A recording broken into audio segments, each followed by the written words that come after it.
Bem, estamos aqui, Núcleos Ciência e Universidade, TV Comunitária Rio de Janeiro, com a convidada Alessandra Blitz, que é editora-chefe da revista Intertelas, que é uma revista virtual que está disponível podem consultar no Google, e também é jornalista de política internacional. É gaúcha, de Porto Alegre, está no Rio de Janeiro há alguns anos. Nós a convidamos, eu me chamo Newton Soares, sou coordenador do programa desse núcleo que está sendo transmitido agora para vocês.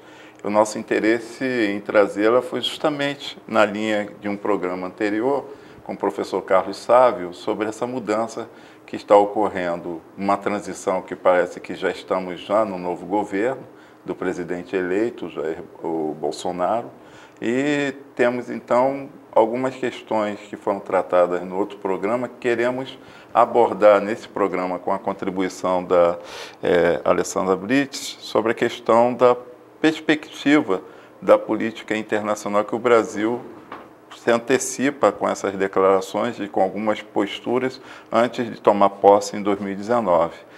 A questão eleitoral, que colocou em foco a relação do Brasil com a Venezuela, a questão das declarações depois de que o presidente foi eleito em relação a países como a China, que foi colocado dentro de um bojo dos países comunistas como se fosse uma coisa só, a questão do incômodo com a mudança da embaixada do Brasil de Tel Aviv para Jerusalém, que causou E eu acho que é importante que os telespectadores sejam melhor informados sobre o que significa para a política internacional no Brasil, qual é a linha que ela ocupa, e nada melhor do que a Alessandra, que é uma especialista no campo, com mestrado na área, possa nos ajudar e, inclusive, me ajudar nessa interlocução para compreender melhor o papel que o Brasil desempenha, pelo menos nesses 3 eixos, é claro, em outros que a nossa convidada queira comentar, discutir.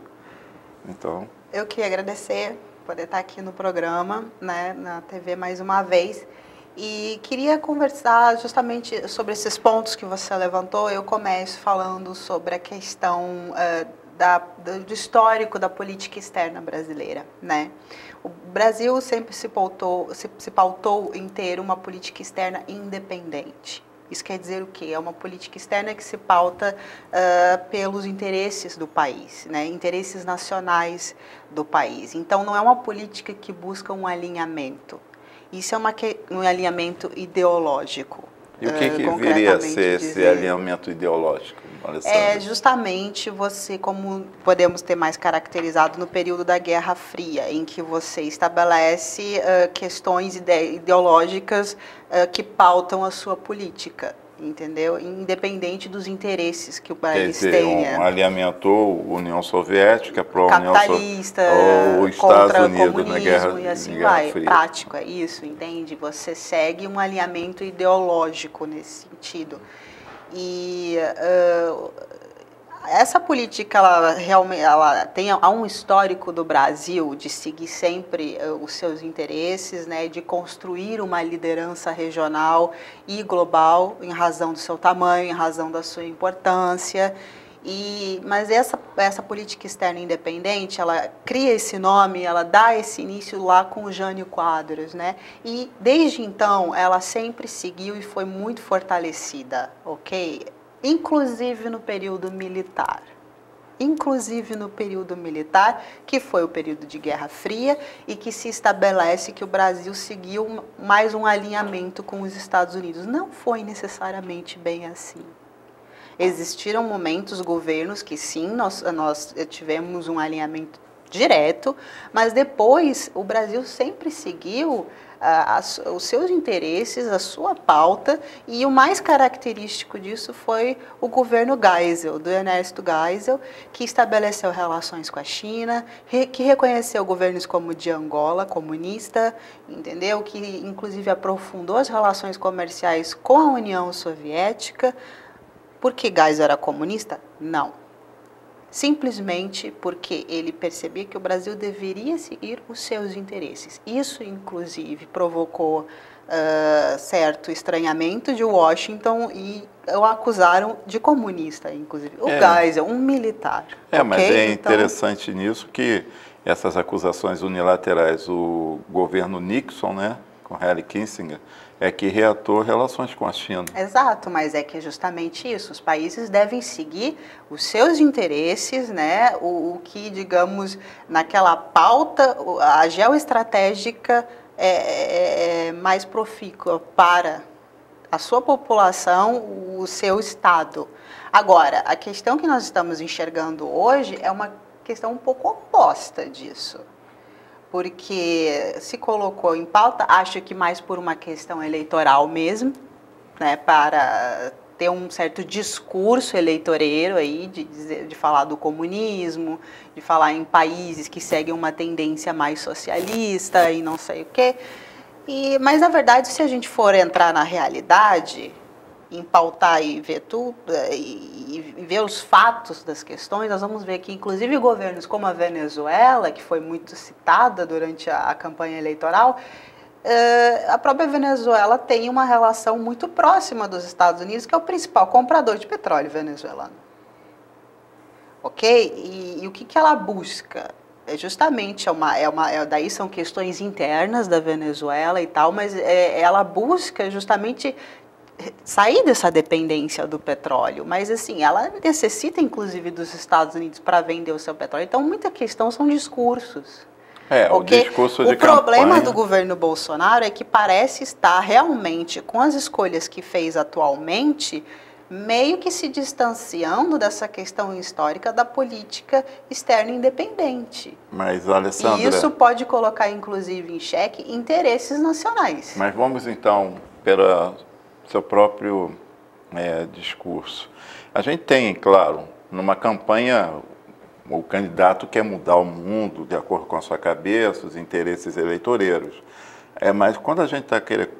Como nós estamos aqui no programa colocando essas questões, é que o presidente já está eleito. Exato. E ele já está fazendo declarações com o governo de transição e está... Uma coisa é você dizer em campanha, com bravatas, uma coisa é você estar no governo, né? E ele agora é o presidente eleito e está fazendo pronunciamentos, fazendo declarações que estão mexendo com a política externa brasileira, que quando ele estava em campanha, vamos ver o que vai dar.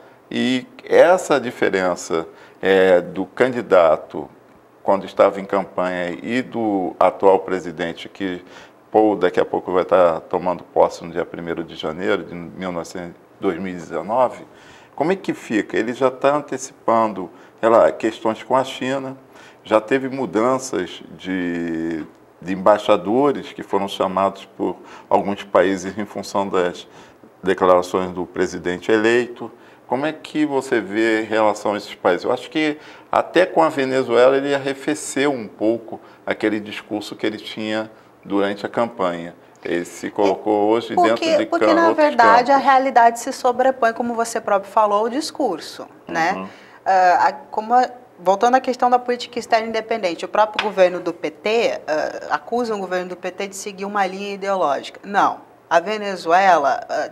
Existem diversas empresas brasileiras, existiam diversas empresas brasileiras com interesses econômicos na Venezuela, como também interesses econômicos em Cuba. E também há um objetivo geopolítico, geoestratégico. O Brasil tem um projeto há anos, há décadas, há muito tempo, de ser um líder regional, um líder mundial também, de poder ampliar o seu poder de barganha no cenário internacional, pelo seu tamanho, pelo tamanho da sua economia, pela sua importância. Nesse sentido, não existe a possibilidade de você não estabelecer relações com os seus vizinhos, independente do governo que eles estiverem.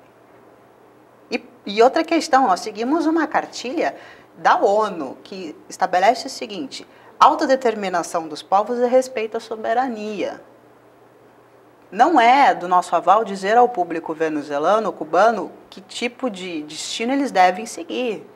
E nós já temos questões preocupantes que o governo Bolsonaro chegou e disse que pretende sair da ONU. Será que isso... O próprio ministro Aloysio Nunes agora dizendo que isso seria uma catástrofe. Não, é questão do Mercosul, do ponto de vista... E a questão do ponto do Mercosul, existem diversos interesses comerciais da elite brasileira, meu Deus, entende? Então isso tem que ser muito bem avaliado. A Argentina é a maior compradora de carros do Brasil. Da atual situação do governo Bolsonaro, eu acredito que não começou ainda, mas é o seguinte, esse discurso, às vezes sem muito cuidado do que você está falando. O Brasil tem interesses comerciais com os países árabes, interesses importantíssimos, interesses políticos estratégicos, porque, lembrem-se, organizações internacionais, você precisa de alianças, tratados internacionais, multilaterais, você estabelece alianças com os mais diversos países. Então você não pode comprar, às vezes, algumas brigas. O Egito, com relação à Palestina, o Egito tem uma posição neutra.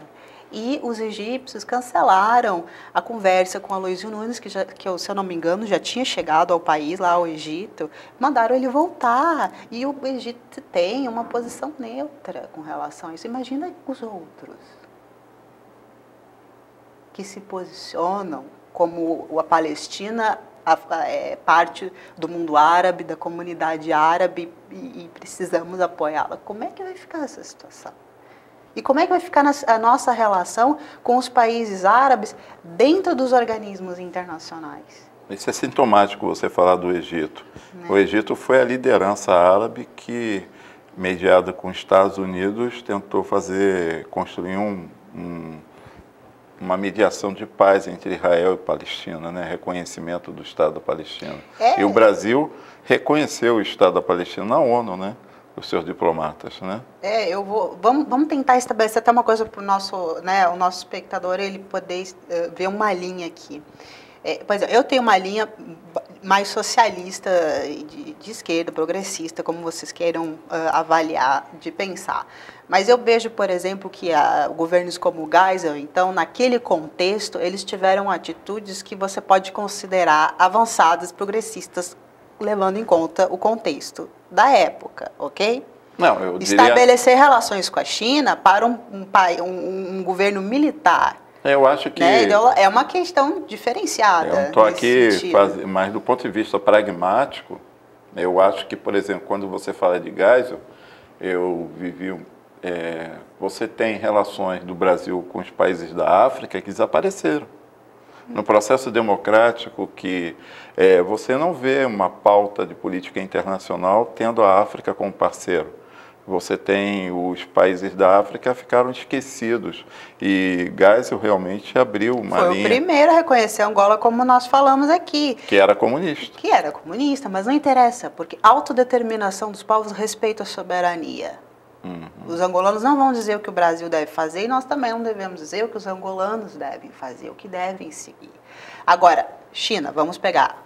Estabelecemos, né, com a China uma relação próxima no governo Geisel, porque a China viria a ser justamente, e aqui está de repente a consequência, a causa de tudo isso.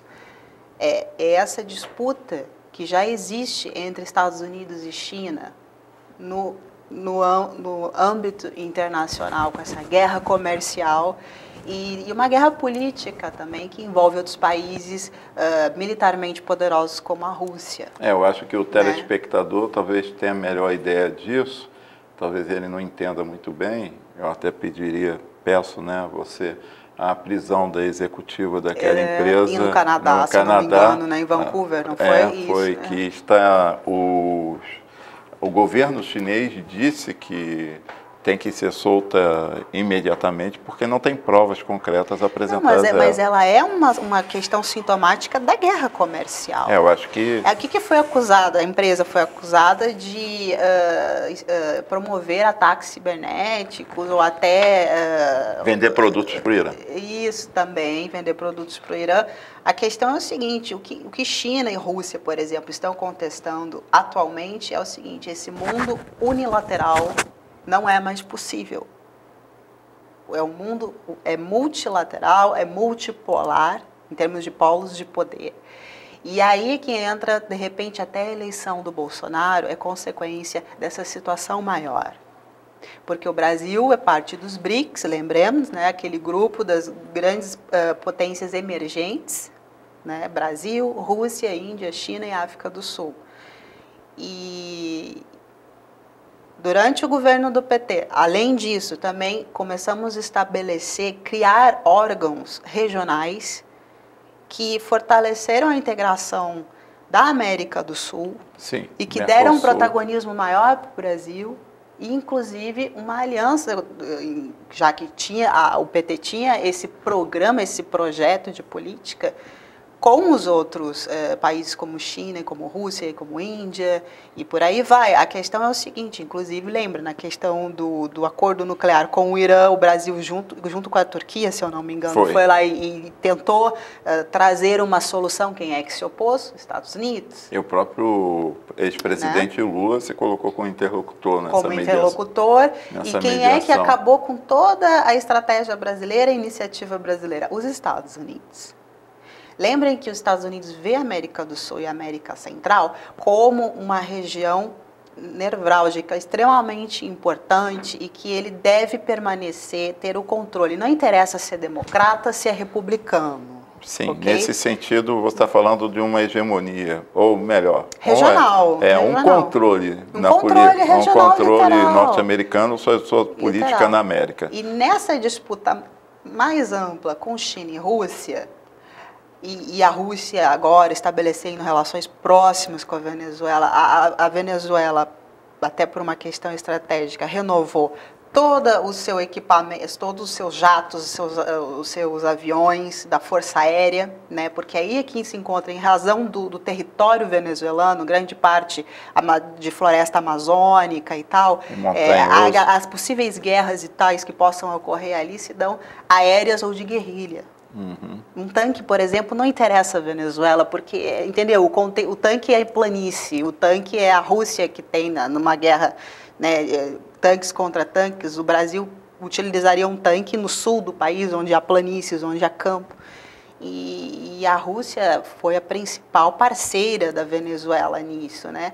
Como fica para os Estados Unidos essas questões, entendeu? Que acaba sendo assim, não é? Porque não se rompeu relações, não, mas assim, se disse, olha, nós vamos continuar mantendo as nossas relações tradicionais com você, com todo, né, os Estados Unidos, mas nós vamos nos aproximar de outros atores tão importantes quanto. Mas eu acho que da Venezuela, até para o telespectador, porque foi tão focada, né, no processo eleitoral, nós temos a frota norte-americana, ela é mobilizada perto de fronteiras internacionais marítimas, com operações perto da Venezuela. Isso, qualquer movimentação de uma frota chinesa, os Estados Unidos é o primeiro quando tem movimentação perto das águas territoriais do Japão, os Estados Unidos protestam. Então, da mesma forma, a Venezuela pode emitir protestos. E tem uma questão pragmática. O governo colombiano ainda é um sucessor e influenciado por Uribe, está toda hora penetrando nas fronteiras venezuelanas. E você tem um acordo tático e militar da Colômbia com os Estados Unidos, com bases dentro da Colômbia. Tem, e agora com a grande possibilidade. Não é uma questão meramente ideológica, como a gente não, coloca. É extremamente de proteção da sua soberania. Isso, e tem mais uma outra questão. A Venezuela pode entrar na OTAN. Né? Assim, se eu não me engano, se já não está, mas o processo é muito possível. Então, assim, a questão que nós precisamos é tentar tirar um pouco essa discussão calorosa, emocional, do ponto de vista comunista, anticomunista, e tentar ver os fatos das coisas. Pensem a Venezuela, com um país como o Brasil, o maior país da região, um governo que, né, de forma, vamos dizer assim, de forma responsável ou não, acho que eu vejo como irresponsável chegar e dizer que vai promover uma tarefa de paz na Venezuela, ou vai, tipo, até os filhos do Bolsonaro colocaram de entrar em guerra mesmo com a Venezuela, de tirar os Chaves. Que tipo de posicionamento? Claro que muito é bravata, a gente sabe que os políticos entendem isso, mas como você começa a se posicionar tendo uma Colômbia, que inclusive tem questões territoriais com a Colômbia ainda em questão. Quer dizer, né? são das fronteiras que questionadas. Né? E o Brasil. Agora, soma-se o Brasil e soma-se a Argentina também, que é um país que passou a ser aliado incontestável também. Eu queria fazer uma conexão, já que falamos agora, estamos falando da Venezuela e da Colômbia, na questão das fronteiras. Nós temos a definição das nossas fronteiras, que é uma definição mais numa linha de um mapa, porque não tem marcos na floresta amazônica praticamente. E são marcos muito relativos. Mas o que é interessante na questão da política externa brasileira, algo que afeta justamente esse quadro da Amazônia, que é o Acordo de Paris. Isso. Que o Brasil, com o presidente eleito, fazendo anúncios de que não vai aderir ao Acordo de Paris. E eu acho que é importante o telespectador perceber como é que isso nos afeta em relação à própria Amazônia.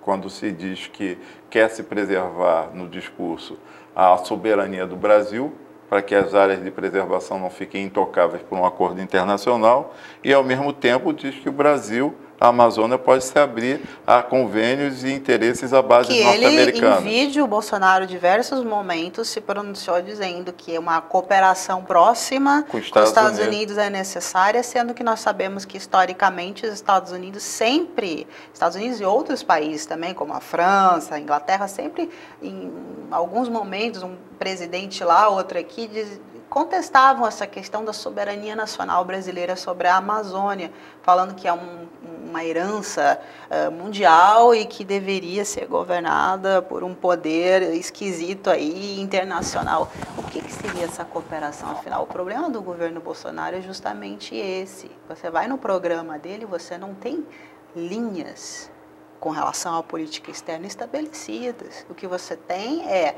vamos aprimorar comércio com alguns países e cuidar das nossas fronteiras. Isso não é estabelecimento de política externa, porque a política externa exige você estruturar uma linha política que você pretende seguir.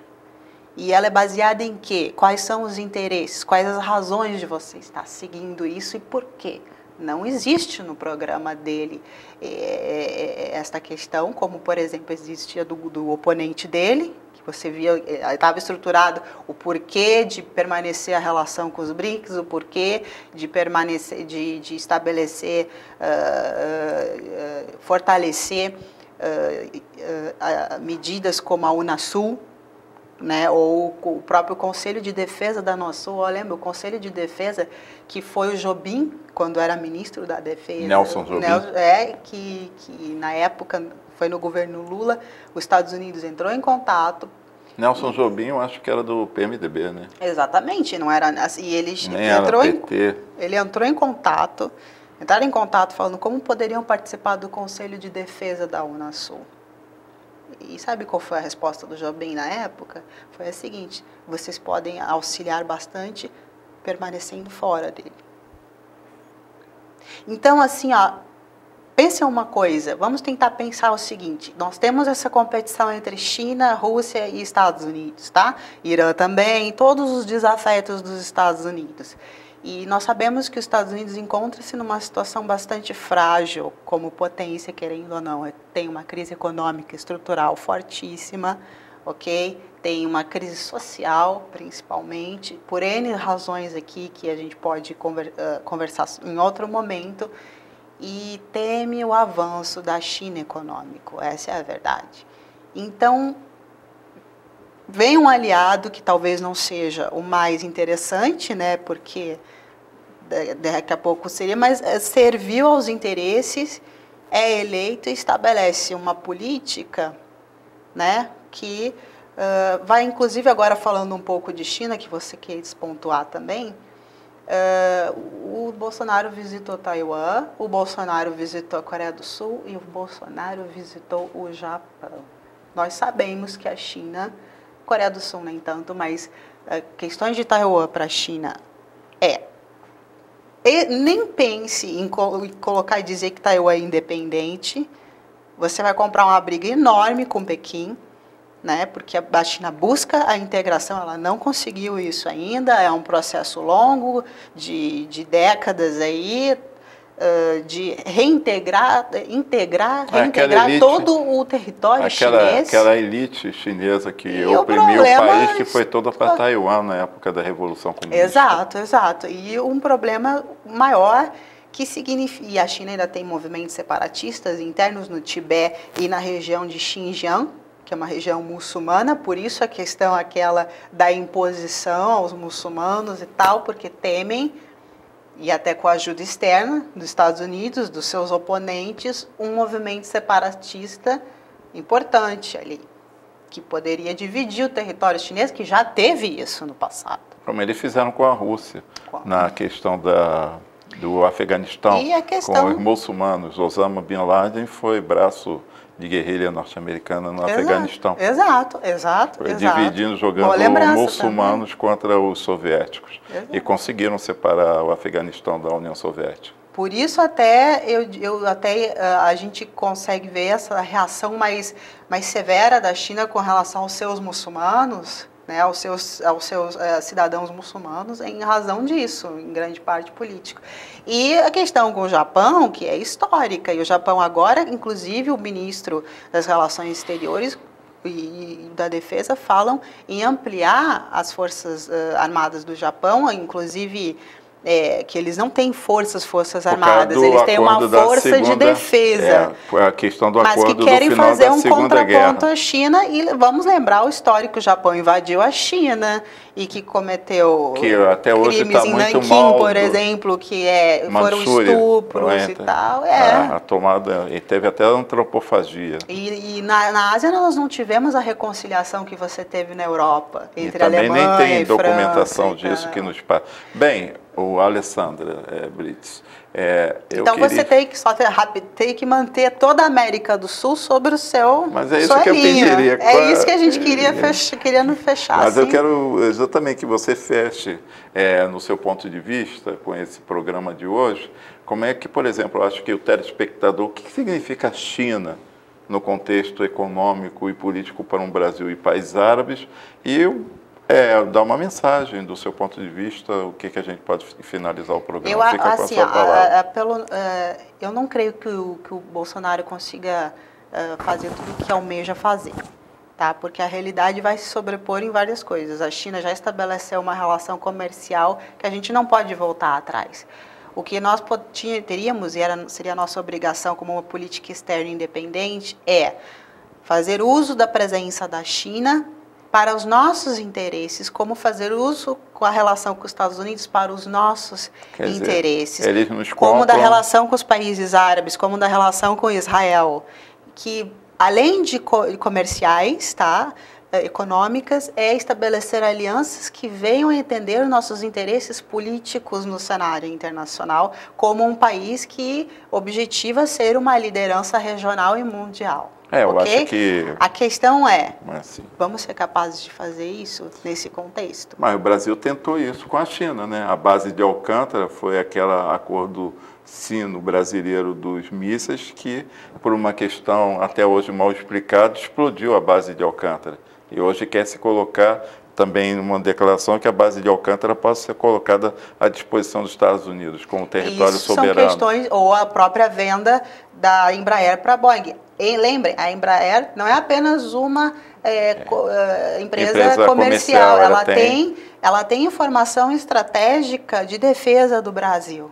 Isso caberia. Então a questão é o seguinte: está além do nosso disso? Projeto como nação, está algumas questões que se apontam nesse governo e que devem ser contestadas preservar a própria coisas básicas como soberania, como a questão da nossa soberania. Eu gostaria de saber o que os militares pensam dessa seção enorme em relação... Porque se coloca os militares como projeto de governo do Bolsonaro. Eu fico meio arrepiado pensando os militares da era Geisel, ou militares que, por mais que a gente possa criticar, tiveram um modelo desenvolvimentista, foram eles que abriram a Embraer, questão estratégicas e, de repente, entregar todo esse desenvolvimento para um país com uma hegemonia que não faz uma troca. Não foi, nunca foi, assim, se a gente vê o histórico, não foi o posicionamento das Forças Armadas. Não, não foi. Mas, então, a questão é que nós precisamos saber o que está acontecendo, o ponto maior é esse. Um general diz uma coisa, mas significa que e veja, as Forças Armadas Marinha digam. E Força Aérea, até agora eu não vi qualquer declaração sobre isso. Quem está realmente entrando no governo é o Exército. Agora, seria o Exército dividido? Será que nós temos exército entreguista e outro pró-nacional, pró-interesses nacionais? A gente precisa contestar e ter respostas disso. Então vamos, infelizmente estamos terminando o programa. Quero agradecer a sua presença, Alessandra Brits, a nossa editora-chefe da revista Intertelas, né?